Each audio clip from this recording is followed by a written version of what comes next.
अखिलेश बनाएंगे सॉफ्ट हिंदुत्व को हथियार। 24 में साइकिल को मिलेगी रफ्तार, क्योंकि अखिलेश यादव सॉफ्ट हिंदुत्व के जरिए महाविजय का संदेश देने की तैयारी कर रहे हैं। क्योंकि 9 जून को सीतापुर के नैमिषारण्य से सपा अपना चुनावी अभियान शुरू करने जा रही है। सपा के इसी नैमिषारण्य प्लान को भाजपा के अयोध्या काट की कोशिश के तौर पर भी देखा जा रहा है, क्योंकि कर्नाटक और दिल्ली में सॉफ्ट हिंदुत्व का मॉडल सफल रहा, लेकिन समाजवादी पार्टी के सॉफ्ट हिंदुत्व पर निशाना साधते हुए भाजपा और ओवैसी ने मोर्चा खोला।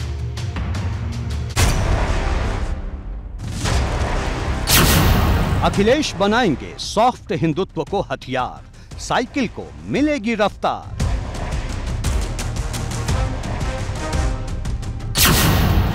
जहां हुई थी पुराणों की रचना, वहीं से होगी 24 के चक्रव्यूह की रचना। 24 की चुनावी पिच पर भाजपा को टक्कर देने के लिए समाजवादी पार्टी अब सॉफ्ट हिंदुत्व को अपना सबसे बड़ा हथियार बनाने जा रही है। जिस धरती पर पुराणों की रचना हुई थी, जिस जगह 88,000 ऋषियों ने तपस्या की थी, अब उसी सीतापुर के नैमिषारण्य से समाजवादी पार्टी अपने चुनावी अभियान की शुरुआत करने जा रही है। 2 दिन के इस शिविर की शुरुआत 9 जून से होनी है, जिसमें समाजवादी पार्टी राम मनोहर लोहिया के समाजवाद और अंबेडकरवाद के साथ सॉफ्ट हिंदुत्व की राह पर आगे बढ़ने का संकल्प लेगी और धार्मिक आस्था का सम्मान करने का संदेश देगी। पिछली बार प्रशिक्षण शिविर हुआ था विधानसभा चुनाव से पहले, तो जब चित्रकूट में हुआ, माननीय अखिलेश यादव जी ने परिक्रमा की, तभी यही सॉफ्ट हिंदुत्व। जिस जिले में जहां राष्ट्रीय अध्यक्ष जी जाते हैं, वहां के जो पौराणिक, ऐतिहासिक, राजनीतिक, सामाजिक रूप से जो महत्वपूर्ण स्थान होते हैं, वहां जाते भी हैं, वहां लोगों से मिलते भी हैं। धार्मिक होते हैं तो धार्मिक हिसाब से, ऐतिहासिक होते हैं तो ऐतिहासिक हिसाब से। ऐसी जगह कार्यक्रम हो रहा है जहाँ का थोड़ा माहौल भी अच्छा माना जाता है, सात्विक माना जाता है, तो उसमें क्या बुराई है। लेकिन सपा के सॉफ्ट हिंदुत्व वाले दांव को लेकर अभी से राजनीति उबाल मारने लगी है।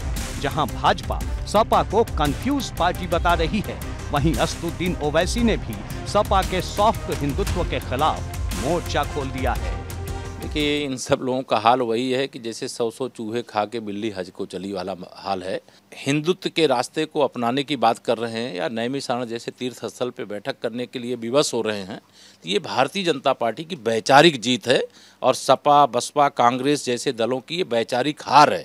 हम ही सही हैं, वो गलत हैं, और गलत जो है उसको गलत होने की सज़ा मिल गई है। नहीं, उन्हें अपना एजेंडा तो उन्हें तय करना है, लेकिन जनता निश्चित रूप से जो उनकी सरकारों के कालखंड के समय अराजकता, गुंडागर्दी, बेईमानी, पूरा प्रदेश दंगाइयों के हवाले, सरकार दंगाइयों के साथ खड़ी रहती थी, किस प्रकार से माताओं बहनों के साथ बर्ताव होता था। उत्तर प्रदेश में लोग कानून व्यवस्था के नाम पर लोग चिढ़ाते थे लोग। निश्चित रूप से समाजवादी पार्टी कन्फ्यूज है। समाजवादी पार्टी को जवाब देना चाहिए कि वो किस दिशा है, उनकी दिशा क्या है। वो स्वामी प्रसाद मौर्य जी के बयान पे या उनकी आइडियोलॉजी पर चलेंगे, या जो अब आप बता रहे हैं उसके आधार पर चलेंगे। तो मैं निश्चित रूप से यही कह सकता हूं कि वो कंफ्यूज है। सबसे बड़ी लड़ाई ये हो रही है कि सबसे बड़ा हिंदू कौन है। मैं मोदी से बड़ा हिंदू हूं, मैं मोदी से बड़ा हिंदू बनूंगा। समाजवादी कह रहे हैं कि हम पूजा पाठ करवाएंगे, तो ये सेकुलरिज्म है आपका।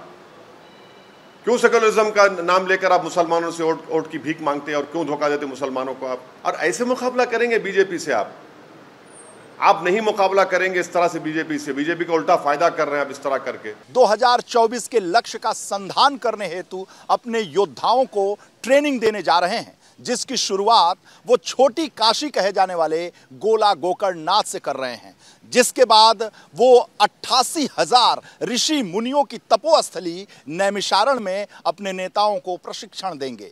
लेकिन अखिलेश के इस कदम पर राजनीति शुरू हो गई है। जहां भाजपा अखिलेश को एक कंफ्यूज नेता बता रही है, वहीं ओवैसी को अखिलेश के इस कदम से बड़ी तीखी मिर्ची लगी है। नैमिषारण्य में होने जा रहे इस प्रशिक्षण शिविर में सपा के 3,000 बूथ कमेटी सदस्यों समेत कुल 5,000 लोगों के शामिल होने की बात कही जा रही है। पार्टी सूत्रों की माने तो सभी वरिष्ठ नेताओं से भी शिविर के लिए 2 दिन वहीं रहने की अपील की गई है। सपा के इस नैमिषारण्य प्लान को भाजपा के अयोध्या काट की कोशिश के तौर पर भी देखा जा रहा है, क्योंकि कर्नाटक और दिल्ली में सॉफ्ट हिंदुत्व का मॉडल सफल रहा है। हाल के कर्नाटक चुनाव में भाजपा ने बजरंग दल पर बैन को हिंदू आस्था के साथ खिलवाड़ बताया और जय बजरंग बली का नारा दिया। जवाब में कांग्रेस ने प्रदेश भर में बजरंग बली के मंदिर बनवाने का ऐलान कर दिया। कर्नाटक में कांग्रेस ने बड़ी जीत के साथ सत्ता में वापसी कर ली। ठीक इसी तरह दिल्ली में अरविंद केजरीवाल भी विकास के साथ सॉफ्ट हिंदुत्व के मॉडल से भाजपा को मात दे चुके हैं और अब सपा को भी लग रहा है कि अगर उसे भाजपा को टक्कर देनी है तो अपने वोट बैंक में थोड़ा इजाफा करना होगा, क्योंकि 2012 में 29.12% वोट लेकर सपा 224 सीटें जीत गई थी, लेकिन 2022 में 32.05% वोट लेकर भी सपा 111 सीट से आगे नहीं बढ़ पाई। अब सपा की कोशिश सॉफ्ट हिंदुत्व के जरिए अपना वोट प्रतिशत बढ़ाकर 40% तक ले जाने की है, ताकि भाजपा को सीधी टक्कर दी जा सके।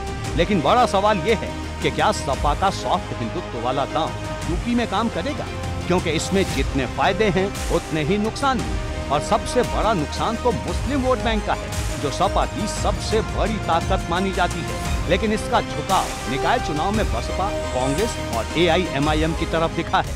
ऐसे में सबकी नजर 9 जून को नैमिषारण्य में होने जा रहे शिविर पर टिकी है कि अखिलेश एक मंझे हुए नेता की तरह सबको साध पाते हैं या नहीं। ABP गंगा के लिए दिल्ली से अविनाश तिवारी के साथ लखनऊ से शैलेश अरोड़ा की रिपोर्ट।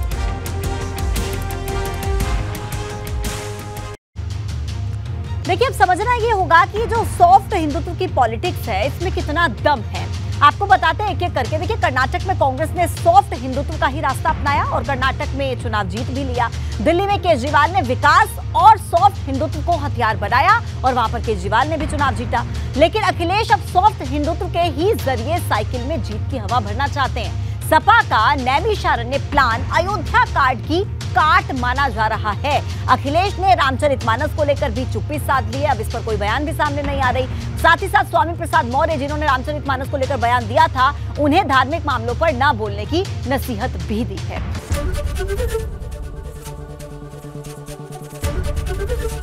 ABP गंगा, खबर आपकी, जुबान आपकी।